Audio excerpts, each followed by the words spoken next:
एका राजपूत राजाच्या नेतृत्वाखाली शिवाजी महाराजांच्यावर स्वारी करण्यात आली आणि शिवाजी महाराज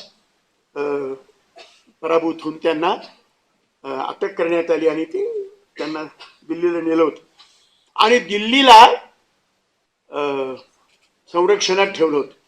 आजूबाजूने पहारे होते.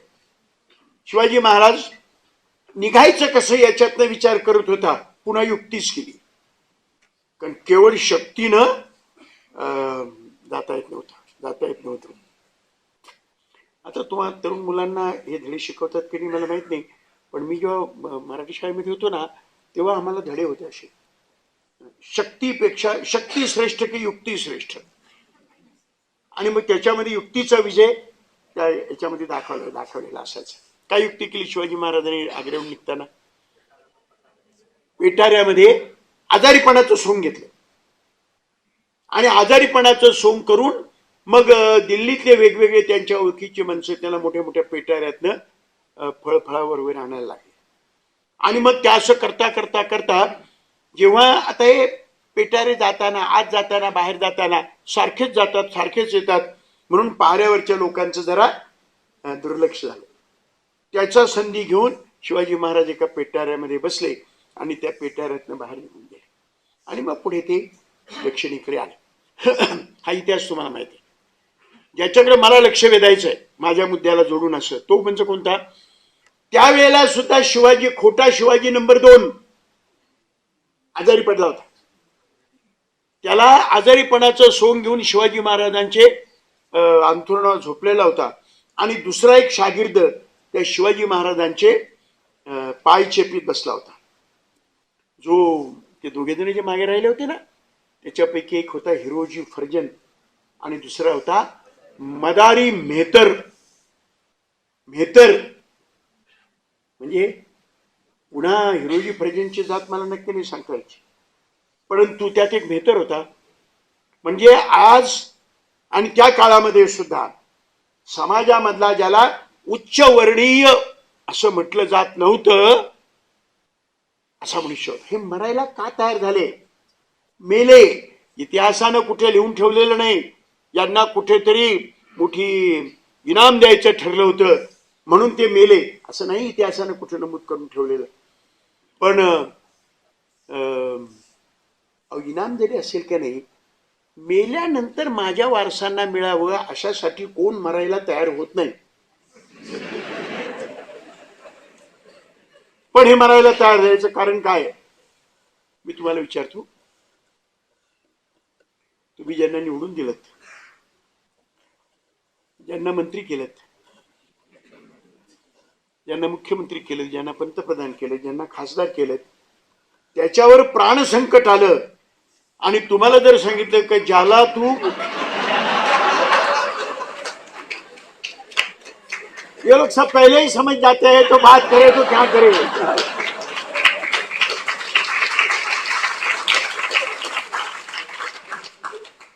शिवाजी महाराजांच्या साठी प्राणांची आहुती द्यायला ही माणसं का तयार झाली? मी मेलो तरी चालेल परंतु हा जगला पाहिजे अशी मानसिकता त्या समाजामध्ये रयतेच्या मध्ये शिवाजी महाराज का निर्माण करू शकले? पुन्हा मी रयत शब्द वापरतो, सरदार शब्द मी वापरत नाही, जहागीरदार शब्द मी वापरत नाही. रयतेमध्ये ती अशी भावना का निर्माण करू शकले हे सगळ्यात महत्वाचा मुद्दा आहे. असा महत्वाचा मुद्दा आहे. आणि शिवचरित्रातले चमत्कृतीपूर्ण आणि पराक्रमाच्या गोष्टी आपल्याला माहीत असतात, पण शिवचरित्राचं, शिवकार्याचं, शिवाजीच्या कारभाराचं अंतरंग आपल्याला माहिती नाही, सांगितलेले नाही. त्यांनी कारभार कसा केला, त्यांनी कारभार केला त्याचं जर वर्णन ऐकलं, समजलं, म्हणजे मग त्याच्यासाठी रयत मरायला का तयार झाली होती त्याचं उत्तर सांग. पुढे दिवसावरून काही आठवडे गेले आणि ते जे पेटारे येत होते त्या पेटाऱ्यामध्ये काय असतं ते फलतखंड सुद्धा तपासून पाहत होता. की पेटारे आत आले, महाराजांनी हात लावला, मग पेटारे परत चालले. आत आले.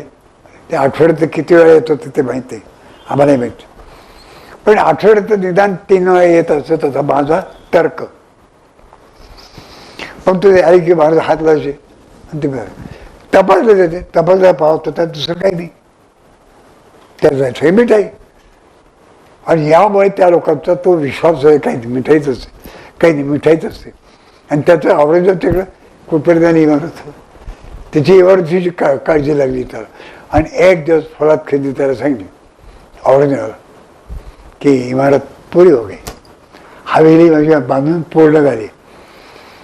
तर ते वेगळे काही दाखवून म्हणलं ठीक आहे. आता त्यांना तिथं न्यायचं होतं शिवाय महाराज.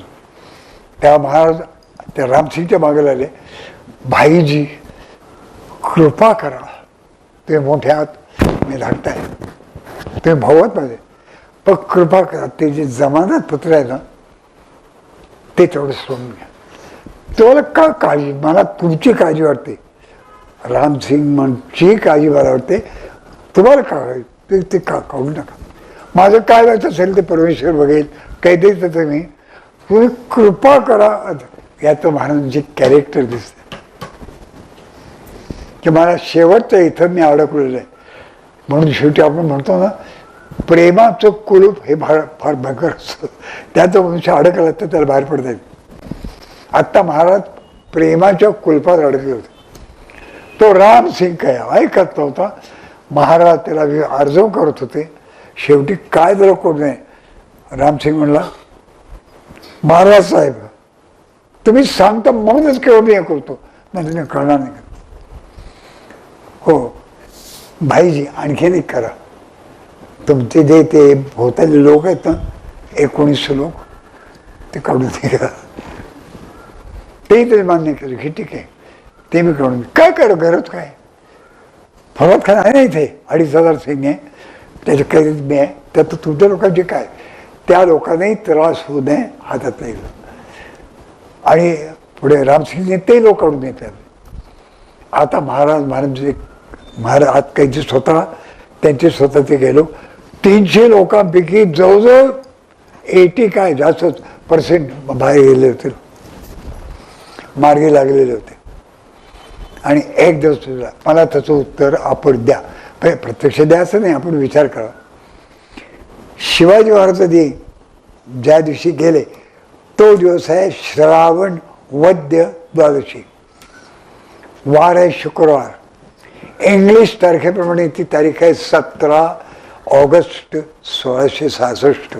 पाऊस आहे, पाऊस आहे, पावसाचे दिवस आहेत. आणि द्वादशी आहे म्हणजे गोपाळ अष्टमी, कृष्णाची अष्टमी असते ना जन्माची, होऊन गेलेली. हे सगळं करताना महाराजांनी तेच दिवस कसे काय निवडले आपण विचार करा. आपण आपली भक्तिभाव असतो, काही वाईट नाही भक्ती असणं, चांगली भक्ती असणं योग्य आहे, चांगली श्रद्धा असणं खरंच चांगलं आहे. अंधश्रद्धा असणं हे अगदी वाईट आहे. पण चांगली श्रद्धा असते आणि त्या श्रद्धेपुढे आपण म्हणतो की परमेश्वर म्हणून. पण प्रत्यक्षतः काय घडलंय पहा. 17 तारखेला शिवाजी महाराज गेला, 18 तारखेला औरंगजेब शनिवार आहे त्याशी, 18 तारखेला 18 तारखेला औरंगजेब सकाळी म्हणजे 9, 10, 11 वाजता रामसिंग आपल्या त्या शिवाजी महाराजांना आणि संभाजी महाराजांना तिथून काढून ते फळत खालच्या ह्याच्यात नेणार होता. आता महाराजांच्या बाजूनी उभे असलेले काय लोक होते, काय चोरले देतो, कसे 20-22 लोक आहेत, वकील आहेत, हेर आहेत, ते कुठे आहेत ते कोणालाही माहीत नाही. आणि महाराजांनी ती कोणाला पत्ताही लागू दिले, त्यांनी 18 ठळकी सकाळी आपण घेऊन जायचं, कोणालाही माहिती ही गोष्ट, कोणालाही माहिती. आणि 17 तारखेला शिवाय याला आपण काय म्हणणार, श्रद्धेप्रमाणे आपण म्हणणार परमेश्वराने केलं.